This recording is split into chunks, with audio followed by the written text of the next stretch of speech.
bien bonjour et bienvenue à ce webinaire consacré à notre logiciel Risque chimique. Vous devez avoir à l'écran l'écran principal du logiciel qui se trouve sur mon ordinateur. Durant cette présentation, vous pourrez me poser toutes les questions que vous souhaitez au travers de la fenêtre de chat qui est située en bas et à gauche de l'écran. Eh bien, je vous propose de rentrer tout de suite dans le vif du sujet. Vous êtes sur l'écran d'accueil du logiciel. Je n'y reviens pas en détail, il est strictement identique pour tous nos logiciels. Je commente très rapidement les statistiques qui se trouvent en bas et à gauche de l'écran. Vous voyez que j'ai actuellement 8 dossiers renseignés pour un total de 160 produits recensés et 3 émissions. 159 de ces produits sont associés à une FDS, très bon score. Et simplement 2 produits sont des produits CMR, soit 1%. Ouvrons maintenant le dossier de travail. Nous voici maintenant dans l'écran d'accueil du dossier.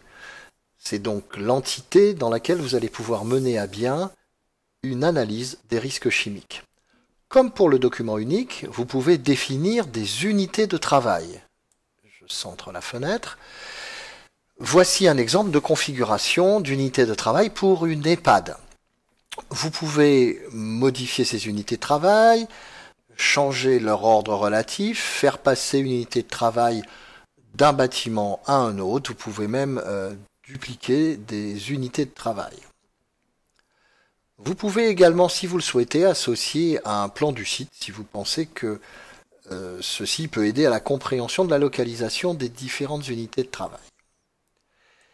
Une fois ces unités de travail définies, vous allez pouvoir associer à chacune des produits chimiques ou des émissions. Pour cela, vous cliquerez sur le bouton « Produits, émissions » que je vais réduire à une taille plus modeste. Voici. Alors, vous avez plusieurs choses sur cet écran. Tout d'abord, un certain nombre de statistiques qui me disent que j'ai 10 FDS sur 10, puisque j'ai 10 produits et une émission, et que dans cet ensemble de produits émissions, j'en ai qu'une seule qui est un risque CMR. J'affiche maintenant les unités de travail ainsi que l'intégralité des produits. Je vais revenir sur cette liste dans quelques instants.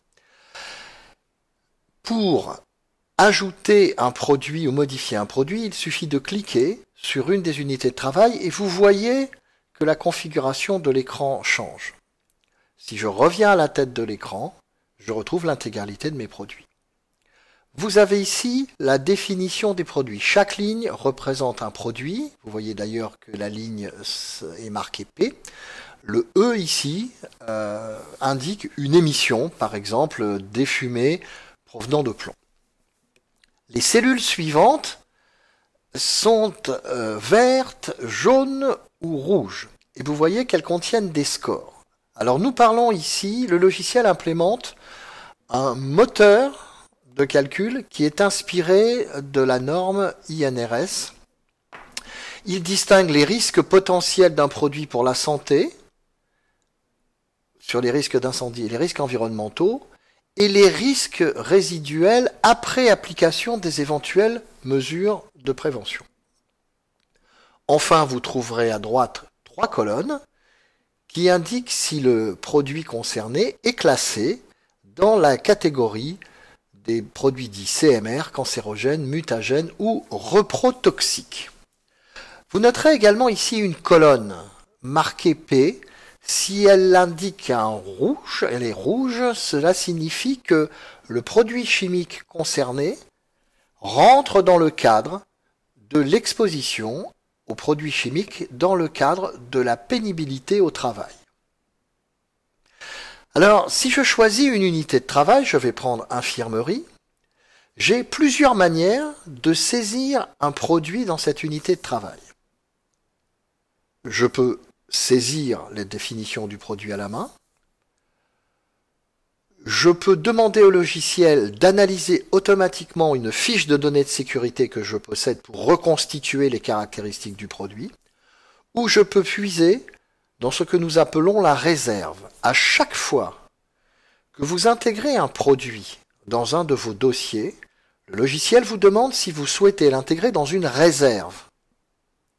Lorsque vous revenez dans un autre dossier, vous pouvez aller piocher des produits dans cette réserve, c'est-à-dire des produits qui ont déjà été répertoriés et dont la FDS est disponible.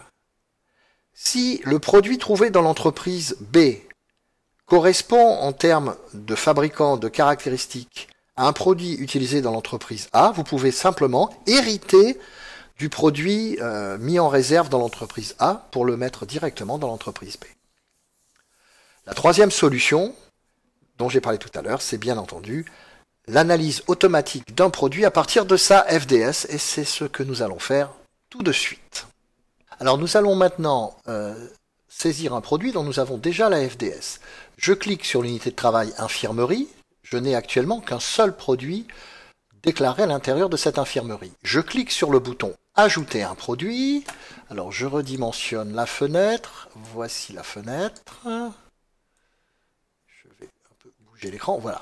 Alors, vous avez à gauche un certain nombre de paragraphes numérotés de 0 à 13 et qui représentent en fait les principaux paragraphes ou les principales informations qu'on trouve dans les paragraphes d'une FDS. Ils sont actuellement vides. Cette absence d'information est matérialisée par les petits carrés rouges qui se trouvent ici. Nous allons maintenant saisir le produit au travers de l'analyse automatique de sa FDS. Pour cela, je clique sur le bouton « J'ai la FDS » et je vais parcourir le produit. Alors, je vais à l'endroit où j'ai rangé mes FDS, par poste de travail, infirmerie, et je vois ici la FDS d'un produit qui s'appelle l'acétone fabriqué par le laboratoire Mioxa. Je clique sur « Ouvrir ». Automatiquement, la FDS est lue et affichée par le logiciel et il vous demande si vous souhaitez lancer l'analyse automatique de la FDS. En d'autres termes, le logiciel, en scannant la FDS, interprétant son contenu, va remplir la quasi-totalité des informations. Et regardez la vitesse d'analyse, je clique sur oui. Voilà, l'analyse de la FDS est terminée. Et bien entendu, on vous propose de procéder à une vérification manuelle des données importées. Vous noterez ici le nom du produit, le fabricant, son numéro K, son numéro CE. Si je fais zoom avant dans la FDS, vous noterez que c'est en effet ici, je vais déplacer la FDS, voilà. On voit bien en effet, on retrouve ici en effet le numéro EC 200-662-2. Concernant l'identification des dangers, ce sont les phrases H. Le logiciel a lu comme données H225, 319, 336 et un EUH66. Vous les retrouvez en effet dans la FDS. Vous noterez également la mention de danger qui a été repérée. Le logiciel a également repéré les conseils de prudence, c'est-à-dire les phrases P. Les phrases P, vous les trouvez ici dans le logiciel. Et enfin, il a bien analysé les pictogrammes de la FDS. S'il n'avait pas trouvé de pictogrammes dans la FDS, cela arrive parfois, il aurait reconstitué les pictogrammes à partir des phrases de risque. Je précise au passage qu'on trouve encore sur le marché des produits avec des anciennes FDS, des FDS qui sont de l'ancienne nomenclature. Le logiciel est capable également de les lire. Vous avez donc là un véritable outil de productivité, puisque vous voyez qu'il vous faut moins de quelques secondes pour analyser une FDS. Il vous faudra quelques secondes complémentaires pour éventuellement corriger des informations si elles sont manquantes. Il est un domaine auquel le logiciel ne sait pas répondre, qui sont les conditions d'utilisation. La durée d'utilisation, la fréquence d'utilisation, la durée d'exposition annuelle estimée pour la pénibilité, au-delà de en dessous de 150 heures, au-delà 350. Bon, je vais mettre 300 heures ici. Et la quantité consommée, je vais mettre 1000 kilos. Alors, on va le mettre par année et on va mettre 1000 kilos par an. Voilà. Ça, le logiciel ne peut pas l'inventer. Vous pouvez également préciser s'il existe des contacts cutanés ou s'il existe des sources d'allumage potentielles. Vous pouvez enfin préciser s'il existe des types de protection collective. Nous allons dire que contre l'acétone, c'est un dispositif ouvert, donc il n'y a pas de captage particulier, il n'y a pas de ventilation prévue pour cela. Bien, je vais maintenant aller en bas dans le dernier paragraphe. Au fur et à mesure où vous avez rentré des informations, le logiciel a fait automatiquement le calcul des risques potentiels et des risques résiduels en utilisant la note ND 2333 de l'INRS. Vous noterez également que le produit est marqué comme gris, c'est-à-dire non éligible à la pénibilité. Si vous cliquez sur la fenêtre, vous trouvez dans cette fenêtre un moteur de calcul qui applique l'arrêté du 31 décembre 2015 relatif au mode d'évaluation de la pénibilité des risques chimiques.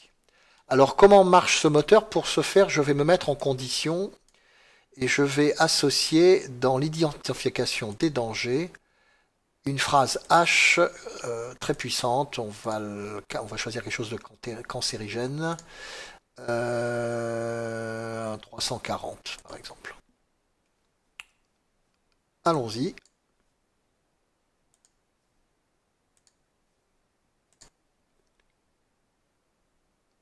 Alors, comment fonctionne le moteur lié à la pénibilité des agents chimiques? Vous le savez peut-être, mais l'arrêté du 31 décembre définit des facteurs d'exclusion. Et si le produit ne répond pas à ces facteurs d'exclusion, une grille d'analyse. J'ai pris un produit qui contient une substance extrêmement dangereuse. Vous voyez donc que les classes ou catégories de danger ne correspondent pas à l'une de celles listées par l'arrêté relatif à la liste de classes et catégories de danger de l'article 2 du Code du travail.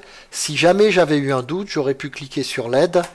Je vais dimensionner le document et l'aide en ligne fait automatiquement apparaître les phrases de danger qui sont distinctives de ces produits. Ça veut dire que le produit n'est pas actuellement dans les critères d'exclusion. D'ailleurs, sa durée d'exposition est supérieure à 300 heures par an. Je dois donc faire une analyse plus approfondie. L'acétone est présente sous la forme d'un liquide. On va me demander de préciser un certain nombre de températures. Il existe des contacts cutanés, par exemple les deux mains. Et vous voyez qu'ici, le petit carré vient de devenir rouge. C'est-à-dire qu'en fonction des informations que j'ai rentrées, cela signifie que le produit est éligible à la pénibilité. Bien entendu, il faut pondérer ce que je viens de dire avec les protections collectives et les protections individuelles. C'est un procédé ouvert. Il n'existe pas de protection collective. Par contre, on va dire que nous avons des protections individuelles, comme par exemple le port de gants. À partir du moment où je précise des protections individuelles, automatiquement, ma zone ici devient verte, c'est-à-dire que le produit est potentiellement éligible à la pénibilité, mais comme il existe des protections individuelles, il sort du champ. Si j'avais enlevé les protections, je vais enlever, automatiquement le produit devient éligible à la pénibilité. Ce que vous voyez ici, résumé. Voici comment, en quelques minutes, on saisit un produit grâce à l'analyse semi-automatique de sa FDS. Ceci fait partie des éléments de productivité amenés par le logiciel. Vous noterez qu'à la sortie de cette saisie, le logiciel me demande si je veux mémoriser ce produit. Si je réponds oui, ce produit va intégrer ce que le logiciel appelle la réserve. Si j'ouvre un autre dossier dans lequel je vais avoir de l'acétone de ce laboratoire, de ce fabricant, eh bien automatiquement, il me suffira de rappeler le produit et automatiquement il sera intégré au logiciel. Il me restera par exemple à modifier les conditions d'utilisation. Bien, nous avons vu comment saisir des produits avec ou sans FDS ou à partir de la réserve de produits enregistrés. Je reviens à l'écran d'accueil du dossier. Nous allons regarder rapidement le tableau de bord disponible. Vous trouvez la répartition des différents produits dans plusieurs thèmes. D'abord, les produits avec ou sans FDS. Il est évident que dans un dossier où vous auriez beaucoup de produits sans FDS, on arrive à quelque chose d'un peu, disons, peu assuré. Vous avez la répartition des risques potentiels, santé, incendie, environnement, et puis le risque résiduel, c'est-à-dire le risque lié aux produits chimiques après protection. Vous avez le statut des différents produits en termes de classification CMR, et enfin le classement des produits en termes de pénibilité. Voilà, nous avons également dans les statistiques la répartition par unité de travail, et enfin la traçabilité qui ressemble un peu finalement à la liste des produits, mais qui inclut, c'est sur la droite, voilà, la phase, le fournisseur, le conditionnement, le début et la fin de la présence dans l'entreprise. Bien, maintenant passons aux rapports et autres éditions disponibles dans le logiciel. Je clique sur le bouton rapport. Vous avez ici les différentes options disponibles. Je vais en commenter certaines. Alors tout d'abord le rapport complet. Il suffit par défaut de cliquer sur le bouton éditer. Voilà, c'est fait. Le logiciel appelle, je vais le redimensionner, un traitement de texte interne. Alors, qu'est-ce que vous trouvez dans ce rapport? Alors, que vous soyez une entreprise ou consultant, vous trouverez votre bonheur en termes à la fois d'analyse et en même temps de conseils et de pédagogie. Dans ce rapport qui est assez long, puisqu'il fait 70 pages, vous avez un certain nombre d'abord d'explications sur les risques chimiques, sur les maladies d'origine professionnelle, sur le risque chimique, quelques définitions, danger, classification, le repérage des agents chimiques dangereux, le repérage des CMR, l'explication des pictogrammes, j'en passe. Je vais aller un peu plus loin. Vous avez une explication, si je vais encore plus loin, sur le cadre réglementaire qui s'applique, et ensuite sur la méthodologie utilisée, avec une explication sur les différents critères et leurs valeurs. Ensuite, si on pousse le rapport un peu plus loin, on va d'abord trouver les statistiques globales pour l'entreprise telles que je vous les ai montrées dans la fenêtre de stats. Ensuite, la synthèse des indicateurs par unité de travail. Et ensuite, une décomposition par unité de travail, donc bâtiment, unité de travail à l'intérieur du bâtiment, et ainsi de suite. C'est donc une représentation arborescente de l'ensemble des risques, global entreprise, bâtiment par bâtiment, unité de travail par unité de travail. Vous trouverez également dans cette fenêtre la possibilité d'éditer des fiches produits ou des fiches de poste. Si je choisis l'option fiche produit et je vais retourner chercher mon acétone. Voilà mon acétone, je pense que c'est celle que j'ai rentrée tout à l'heure. Je fais éditer. Je vais, pendant que le logiciel se met à jour, voilà, j'ai redimensionné la fenêtre. Donc, je trouve ici ma fiche produit. On trouve bien l'acétone fabriqué par Miuxa, les pictogrammes associés, les phrases de risque et les conseils d'utilisation. Et on voit ici également les protections obligatoires. Je peux également choisir d'éditer non pas une fiche de produit, mais une fiche de poste. Je reviens dans ce cas-là à l'infirmerie. Je fais éditer. Je vous demande de patienter quelques instants. Voilà, je redimensionne. Fiche de poste. Cette fois, pour l'infirmerie, on va trouver l'ensemble des produits qui sont utilisés pour l'infirmerie. Donc il s'agit d'acétone et d'hexanios G+R avec toutes leurs phrases de risque, leurs conseils d'utilisation et les éventuelles protections associées. Dernier point disponible dans les impressions, les étiquettes. Vous pouvez choisir un produit, alors on va choisir par exemple l'acétone. Vous pouvez utiliser différents types d'étiquettes. Ce sont des étiquettes au format CLP et nous les avons rapprochées d'étiquettes standards de la marque Avery, qui est une marque assez classique pour les étiquettes, qui vous permet d'avoir des planches prédécoupées d'étiquettes compatibles avec les dimensions CLP et vous choisissez simplement la dimension. Alors on va dire que là, comme c'est de l'acétone, je suis inférieur à 3 litres. Je fais éditer. On patiente quelques instants, voilà, je remets la dimension. Et vous avez ici les étiquettes avec toutes les préconisations, c'est-à-dire le nom du produit, son numéro de casse, son fabricant, les pictogrammes, les mentions, et puis ensuite les phrases de risque et les conseils de prudence. Voici les principaux rapports qui s'offrent à vous pour l'évaluation des risques chimiques. Bien, terminons ce webinaire en parlant de la construction d'un plan d'action, risque chimique, et de la mention éventuelle d'un risque chimique dans le document unique. Vous avez fait toute l'analyse, toute l'identification, le repérage et l'analyse de la dangerosité des produits chimiques de l'entreprise.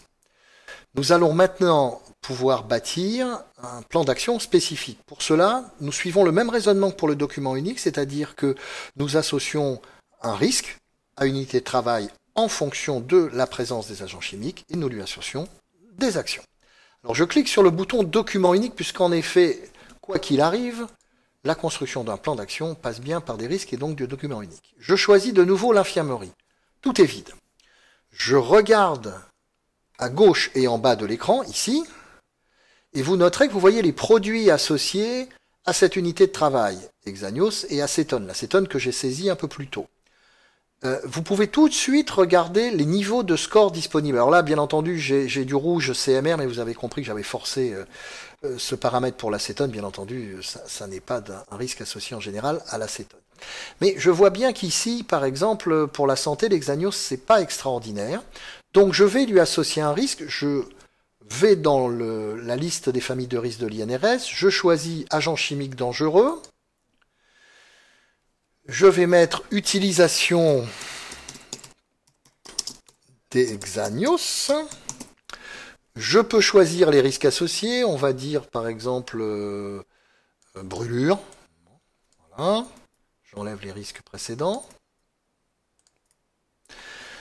Je pourrais continuer, mais je m'arrête pour commenter les deux points qui sont en dessous.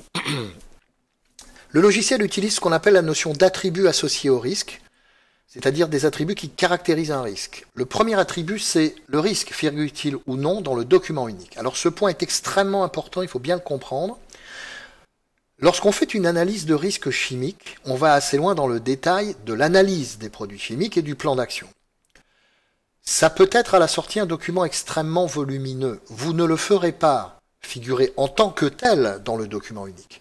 Par contre, il peut être utile de mettre dans une unité de travail et dans le document unique un risque de type synthétique, disant il existe un risque dans cette unité de travail, un risque produit chimique, action, reportez-vous au plan d'action détaillé. Cet attribut permet de dire ce risque, le risque que je viens de déclarer, est-il strictement lié à l'analyse chimique détaillée, des produits chimiques détaillés, ou alors est-il un risque un peu plus général que nous ferons figurer dans le document unique. Si je coche la case, le risque apparaîtra dans le logiciel document unique. Si je décoche la case, le risque reste dans le logiciel produit chimique et est associé au plan d'action spécifique.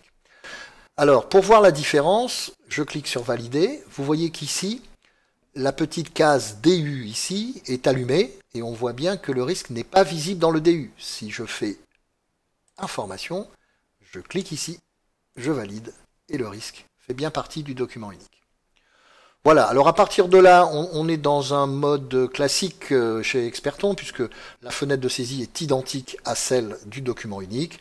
Vous pouvez associer une image ou une photo au risque, vous pouvez lui associer des pictogrammes, vous pouvez décrire la situation d'exposition. Comme nous sommes sur un facteur de pénibilité, je peux lui associer un niveau de pénibilité. Dans ce cas précis, c'est l'hexanios. L'entreprise est concernée par ce facteur, mais a des seuils d'exposition inférieurs. Je fais valider. Voilà, mon risque est déclaré. C'est aussi simple que cela. Je pourrais également classer les risques. Alors, on est exactement dans le même mode que pour le document unique. Criticité, gravité, c'est-à-dire est-ce que le produit est utilisé de manière fréquente? Oui, très fréquente. Le risque est-il moyen? Je clique ici. Le niveau de maîtrise est-il bon? Nous n'avons pas grand-chose comme procédure, comme protection ni individuelle ni collective. Je mets là. Et puis, eh bien, comme je n'ai pas beaucoup de maîtrise de mon risque, le score final est identique au précédent. Voilà, mon risque est maintenant classé. Il figure dans ma liste des produits, je peux lui associer des actions pour mon plan d'action analyse des risques chimiques. Bien, maintenant parlons du plan d'action associé à ce risque. Je vais dans la fenêtre décider des actions. Je la taille pour l'écran, voici infirmerie, et je retrouve bien le risque que j'ai déclaré tout à l'heure, ici. Si j'appuie sur le bouton petit plus vert, voilà, une action se crée. Je vais aller dans le détail ici, elle rappelle du risque, je vais aller dans le détail et je vais choisir, ça ce sont les pistes d'amélioration possibles que vous propose automatiquement le logiciel. Je vais Voilà, je vais choisir mettre en place des équipements de protection individuelle adaptés. Je peux nommer un responsable d'action, je son mail associé, et je peux également préciser que cette action aura lieu entre le 1er décembre 2016 et on va aller un peu plus loin, le 31 décembre par exemple, parce qu'on n'a pas besoin de plus. Voilà. Mon action est créée, j'appuie sur OK. Je peux même lister la fiche d'action, puisque je peux même avoir une fiche individuelle d'action. Voilà, je vais l'afficher à l'écran.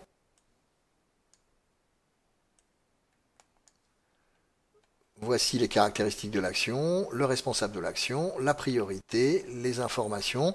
Je pourrais même avoir un suivi plus fin de l'action et une description des difficultés des solutions. Si je retourne maintenant dans les rapports et que je clique sur plan d'action, nous allons voir si cette action apparaît pour l'unité de travail infirmerie. Je mets à jour le rapport. Nous patientons quelques courts instants. Il y a peut-être beaucoup d'actions. Voilà. Nous allons chercher un peu plus loin et nous allons aller dans l'unité de travail. Voilà, infirmerie. Et on trouve ici l'action que nous avons saisie tout à l'heure qui s'appelait mettre en place des équipements de protection individuelle adaptés. Voici comment, très simplement, on crée un plan d'action. Voilà, nous avons vu la majeure partie des propriétés du logiciel risque chimique, un logiciel qui offre des fonctionnalités qui permettent de booster votre productivité, notamment dans l'identification, l'inventaire des produits chimiques avec l'import automatique des FDS et l'analyse automatique des FDS, qui vous permet de générer extrêmement rapidement un certain nombre de rapports, de fiches produits, de fiches de poste, d'étiquettes, et enfin qui permet de bâtir un plan d'action spécifique risque chimique et l'intégration d'un risque un peu plus générique, synthétique, dans le document unique. Voilà, j'en ai terminé avec cette présentation. Je vais maintenant répondre aux questions que vous m'avez posées dans la fenêtre de chat.